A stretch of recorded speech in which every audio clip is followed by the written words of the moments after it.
তো যেটা নিয়ে আলোচনা করছি সেটা হলো যে আওয়ামী লীগের রাজনৈতিক কর্মকাণ্ড যে বন্ধ রাখা, এই সংক্রান্ত যে অধ্যাদেশটা ছিল, যেটা নাকি 2025 সালের মে মাসে 12 তারিখে অন্তর্বর্তীকালীন সরকার অধ্যাদেশ আকারে জারি করেছিল, সেই জিনিসটাই প্রথমে শুনেছিলাম যে কিছু সংশোধন করা হবে, পরে দেখলাম কোনো সংশোধনও হলো না, হুবহু সেটা পাশ হয়ে গেল এবারের সংসদে সর্বসম্মতিক্রমে হবে, এতে কোনো সন্দেহ ছিল না।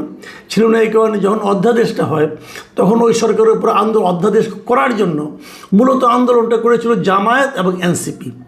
তো জামায়াত এনসিপিতে এবার আছে, আর তার সঙ্গে বিএনপি তখন মুখে মুখে না করেছিল, পরে ওই অধ্যাদেশটা পাশ হওয়ার পর তারা সরকারকে এই ব্যাপারে প্রশংসা করেছিল, অভিনন্দনও জানিয়েছিল যে আপনারা একটা ভালো কাজ করেছেন। তো যে কাজটাকে তারা ভালো বলেছে ঘটনা ঘটার পর, সেটাই মূল কথা। কারণ আগে তারা কে কী বলেছে, আগে তাদের নেতা টাইম ম্যাগাজিনকে কি বলেছেন, ওনার দলের অন্য লোকরা যে বলেছেন যে আমরা কোনো রাজনৈতিক নিষিদ্ধ চাই না, এই যে বলেছিলেন সেগুলো কিন্তু ইমম্যাটেরিয়াল। কারণ ঘটনা ঘটে যাওয়ার পর তারা সেটাকে সাপোর্ট করেছেন। এখন সেই সাপোর্টটাই যে তাদের আসলে মূল অভিব্যক্তি, মূল চিন্তা, সেটাই কিন্তু আমরা এবার দেখতে পেলাম এই বিল পাশ হওয়ার মাধ্যমে। যে তারা বললেন যে তারা আওয়ামী লীগের নিষিদ্ধ চান এবং সেই অনুযায়ী তারা আপাতত তারা আওয়ামী লীগ কোনো কর্মকাণ্ড পরিচালনা করতে পারবে না যতদিন তাদের বিচার না হবে। এই হলো বেসিক ঘটনা। আমি এটার প্রতিক্রিয়াটা কী হতে পারে সেটা নিয়ে একটু কিঞ্চিত আলাপ করতে চাই।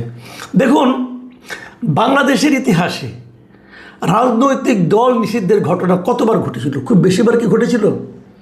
প্রথম একবার ঘটেছিল বঙ্গবন্ধু শেখ মুজিব স্বাধীন হওয়ার পর।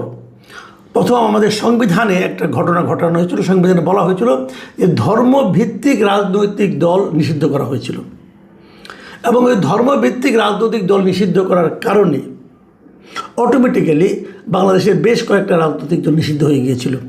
সেগুলো হলো জামাতে ইসলাম, তোর মুসলিম লীগও ধর্মভিত্তিক রাজনৈতিক দল করতো, নিজামে ইসলাম, পিডিপি, এই নুরুল আমিন ছিল একজন ব্যক্তি, ওনার দল, এইগুলি কিন্তু অটোমেটিক্যালি নিষিদ্ধ হয়ে গিয়েছিল প্রথমবার। তারপরে নিষিদ্ধ করলো দ্বিতীয়বার করলো বঙ্গবন্ধু শেখ মুজিবুর রহমান নিজে। এবার সংবিধান সংশোধনের মাধ্যমে নয়, উনি এটা করলেন সংবিধান সংশোধনের মাধ্যমে করলেন,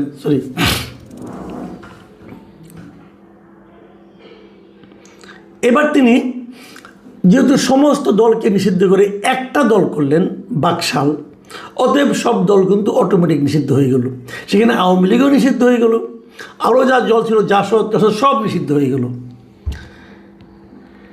এই নিষিদ্ধ দলগুলোকে আওয়ামী লীগ, এই জন্য কিন্তু আওয়ামী লীগকে বলা হয় যে রাজনৈতিক দল নিষিদ্ধ করার ইতিহাস প্রথম আওয়ামী লীগ চালু করেছিল। কথা সত্য, কিন্তু ইন্টারেস্টিং হলো আওয়ামী লীগ সেবার আওয়ামী লীগকেও নিষিদ্ধ করেছিল, মাথায় রাখবেন।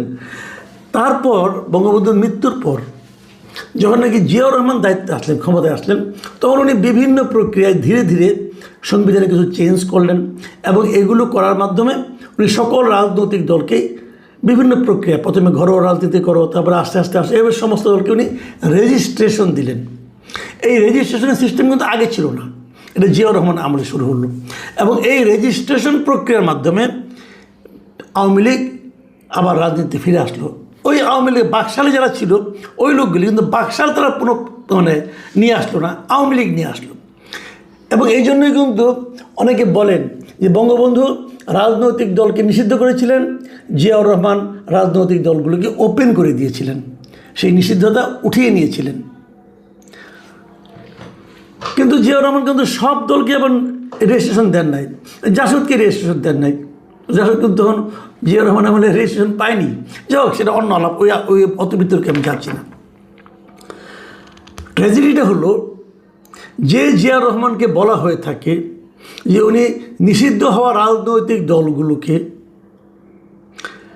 নতুনভাবে যাত্রা শুরু করার রাজনৈতিক কর্মকাণ্ড পরিচালনার সুযোগ দিয়েছিলেন, সেখানে জামাতও ছিল। সেই জিয়াউর রহমানের পুত্র তারেক রহমানের আমলে আওয়ামী লীগের মতো একটা বড় রাজনৈতিক দলকে নিষিদ্ধ করার ঘটনা আসলো। হয়তো বলবেন না দল নিষিদ্ধ হয়নি, কার্যক্রম নিষিদ্ধ হয়েছে, কথা একই। কথা একই কারণে এই দল ইলেকশন করতে পারবে না, এই দল একটা মিটিং করতে পারবে না, এই দল তার দলের পক্ষে কেউ স্লোগান দিতে পারবে না, এই দল অনলাইনে কোনো প্রচারণা চালাতে পারবে না, এগুলো সব বেআইনি হবে। তাহলে এর চেয়ে কী আর আছে? নিষিদ্ধ হলে আর এর চেয়ে বেশি কী হতো? এই তো হতো। এটি হলো ট্র্যাজেডি। হয় ইতিহাসে এরকম হয়, কিন্তু যে পরবর্তী প্রজন্ম সেটা আরও কী করে। আমরা ভেবেছিলাম উনি দীর্ঘদিন লন্ডনে থেকে এসেছেন, আমি ওনার কাছ থেকে পার্সোনালি আমি বলি, আমি ওনার কাছ থেকে এই জিনিসটা আশা করিনি। আমার কাছে মনে হয়েছিল বহুদলীয় গণতন্ত্রের যে সৌন্দর্য এটা উনি দেখে এসেছেন এবং সেটা উনি এখানে প্রয়োগ করবেন। কিন্তু আমার কাছে মনে হচ্ছে যে তার দলের যে প্রতিহিংসাপরায়ণ নেতৃত্ব যেটা আছে, সেই নেতৃত্ব ওনাকে প্রভাবিত করতে সক্ষম হয়েছেন। উনি ওনার ওইখান থেকে শিখে আসা শিক্ষা দ্বারা ওনার নেতৃত্বকে প্রভাবিত করতে পারেননি, উল্টোটা হয়েছে। এখন এই উল্টো রথ কতদিন চলে আমি জানি না, দেখা যাক। অথবা এমনও হতে পারে উনি যে জিনিসটা আমাদের কাছে প্রকাশ করেছেন ওইটা আসলে ওনার আসল চেহারা না, ওই আগের চেহারাটাই আসল চেহারা, আমরা জানি না। কিন্তু আমি এটাকে ভালোভাবে নেইনি। কারণ আপনি বলবেন যে আমি হয়তো আওয়ামী লীগের দালাল হতে পারি, বলতে পারবেন যে ফ্যাসিবাদের দালাল, ভাই এগুলি কিছুই না। আমি যেটা চাই, আমি চাই একটা রাজনৈতিক দল যদি কোনো অন্যায় করে তার শাস্তি দেবে জনগণ। আপনি জনগণের উপর ছেড়ে দেন। আমি দেখলাম আজকে রিজভী আহমেদ বলতেছেন যে আওয়ামী লীগকে নিষিদ্ধ করার মাধ্যমে জনমতের প্রতিফলন ঘটেছে। তো জনমতের প্রতিফলন ঘটানোর দায়িত্ব আপনি নিয়েছেন কেন? ওটা জনমতকে করতে দেন। আপনারা জনগণের কাছে কি এই এজেন্ডা নিয়ে গিয়েছিলেন? আপনাদের যে নির্বাচনী ইশতেহার ছিল সেখানে কোথাও আপনারা বলেছিলেন যে আপনারা নির্বাচিত হলে আওয়ামী লীগকে নিষিদ্ধ করবেন? বলেছিলেন? বলেননি। বরঞ্চ আপনারা বহুদলীয় গণতন্ত্র স্থাপন করবেন এবং আপনার নেতার যে বক্তব্য, যেটা টাইম ম্যাগাজিনে প্রচারিত হয়েছিল, ওটাকেই জনগণ মনে করেছিল যে এটাই বিএনপি। কিন্তু জনমতের প্রতিফলন তো আপনারা ঘটাননি। এই যে আপনার 2/3 আসন পেয়েছেন, আপনাকে নির্বাচন আগে বলেছেন যে আমরা নির্বাচিত হলে আমাদের 2/3 যদি আপনারা সমর্থন দেন আমরা যে আওয়ামী লীগকে নিষিদ্ধ করব? বলেননি তো আপনারা। তাহলে এটা করার মাধ্যমে আপনি কী অর্জন করলেন? অনেকে বলেন যে নানা কারণ হতে পারে। ওনারা মনে করেন যে আওয়ামী লীগ 2/3 সংখ্যাগরিষ্ঠতা পাইছে, এখন তারা খুব একটা নির্ঝঞ্ঝাটভাবে খুব কোনো ধরনের চ্যালেঞ্জ ছাড়া তারা একটা ক্ষমতা উপভোগ করছে, এবং এই সময় যদি আওয়ামী লীগ ব্যাক করে তাহলে তো তার সামনে একটা বড় একটা চ্যালেঞ্জ হয়ে যাবে। সেই চ্যালেঞ্জটা যাতে না আসে এই জন্য তাদেরকে নিষিদ্ধ করে দিয়েছে। বাট আমি মনে করি এই যুক্তিটা ধোপে টিকবে না এই কারণে আওয়ামী লীগকে আপনি আসতে দিচ্ছেন না, কিন্তু আওয়ামী লীগের যে ভোটগুলো আছে সেগুলি কী হবে? আপনারা কি মনে করেন যে এই ঘটনার পরও এই লোকগুলো আপনাদেরকে ভালোবেসে ভোট দিবে? এটা ভাবেন আপনারা? আবার দেখুন বাংলাদেশের রাজনৈতিক ইতিহাস কি, এটা অবশ্য অতটা জোরালো যুক্তি না, কিন্তু তবু একটু বলি। সেই যুক্তিটা হলো যে বাংলাদেশে কিন্তু আমরা দেখেছি যে প্রতিবার যদি নির্বাচনটা অবাধ এবং সুষ্ঠু হয় তাহলে ক্ষমতাসীন দল নির্বাচনে বিজয়ী হয় না। এটা আমরা দেখেছি, 91 সাল থেকে দেখে আসছি। আগামী নির্বাচন যদি অবাধ এবং সুষ্ঠু হয় তাহলে ওই ফর্মুলাতে সম্ভাবনা থাকে একটা যে বিএনপি ক্ষমতায় আসতে পারবে না, অন্য কোনো দল আসবে।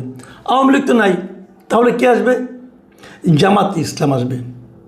জামাতে ইসলামের মতো একটা দল যদি ক্ষমতায় আসে, বিএনপি কী অবস্থা হতে পারে? আমি বিএনপিকে একবার খালি চিন্তা করতে বলি। আপনারা ভাবুন, যদি আওয়ামী লীগ ক্ষমতায় আসে অথবা যদি জামাত ক্ষমতায় আসে, আপনার জন্য কোনটা বেশি স্বস্তিকর হবে? ভেবে নিন, সমাধান আপনারা পাবেন, কোনো সমস্যা নাই। আবার আরেকটা ফর্মুলা আছে, আরেকটা অপিনিয়ন কিন্তু আছে। এই অপিনিয়নটা হলো যে বোধ করি বিএনপি একটু ভয় পেয়ে গিয়েছে। ভয়টা কিসের? ভয়টা হলো যে যদি তারা আওয়ামী লীগকে ছাড় দেয়, আওয়ামী লীগকে যদি এবার না করে, এবার তারা নিষিদ্ধ না করে, এই অধ্যাদেশটা যদি তারা বাতিল করে দিত, তাহলে জামাত এবং এনসিপি তারা বিএনপির বিরুদ্ধে একটা আন্দোলন গড়ে তুলত। বলতো তারা বলে না যে আওয়ামী লীগ বিএনপি কি একই সাপের একই বিষ, 2 সাপের একই বিষ, বলে না কে জিনিস? ওই জিনিসটা কিন্তু হতো। এই ব্যাপারটাকে বিএনপি ভয় পেয়েছে। ভয় পেয়ে তারা আওয়ামী লীগকে নিষিদ্ধ করেনি, হয়তো পরবর্তী সময়ে সুবিধাজনক কোনো এক সময় আবার এটা তারা উঠিয়ে নেবে, এরকম একটা অপিনিয়নও কিন্তু আছে। যদি এটা হয় সেটাকেও আমি খুব একটা গ্রহণযোগ্য মনে করি না। এই একই ফর্মুলায় তারা কিন্তু নির্বাচনের আগে ওই যখন হলো সংস্কার হলো, সনদ হলো, তারপর হ্যাঁ ভোট না ভোট হলো, তারা কিন্তু ইচ্ছার বিরুদ্ধে এমন অনেক কাজ করেছে যার জন্য তাদের এখন কথা শুনতে হচ্ছে। তো এটা যদি হতো তাহলে বরঞ্চ তারা যদি জামাত এনসিপি তারা কথা বলতো বটে, কিন্তু তারা কিন্তু পাশাপাশি আওয়ামী লীগের সমর্থকদের পেয়ে যেত, কিন্তু সেটা তারা রিস্ক নেয়নি। এবং আরেকটা অপিনিয়ন যেটা বিএনপি কেউ কেউ বলছেন যে আগামীতে স্থানীয় সরকার নির্বাচন আছে, সেই স্থানীয় সরকার নির্বাচনে যদি আওয়ামী লীগ মাঠে থাকে তাহলে হয়তো তারা একটা বেকায়দায় পড়বে, এই জন্য তারা আওয়ামী লীগকে আপাতত নিষিদ্ধ রেখেছে। হয়তো স্থানীয় সরকারের পরে তারা আবার হয়তো অন্য কিছু করতে পারে, এটা হতে পারে। বাট এটাও আমার জন্য মনে হয় না খুব একটা সুবিধা হবে, কারণ আমার কেন যেন মনে হয় ওই স্থানীয় সরকার নির্বাচনটা অবাধ এবং সুষ্ঠু হয়, যদি এই দুটো উপনির্বাচনের মতো না হয়, যদি শেরপুরের মতো না হয়, তাহলে আওয়ামী লীগের ভোট কিন্তু উল্টা দিকে যেতে পারে ভাই, বড় বেকায়দায় পড়তে পারেন।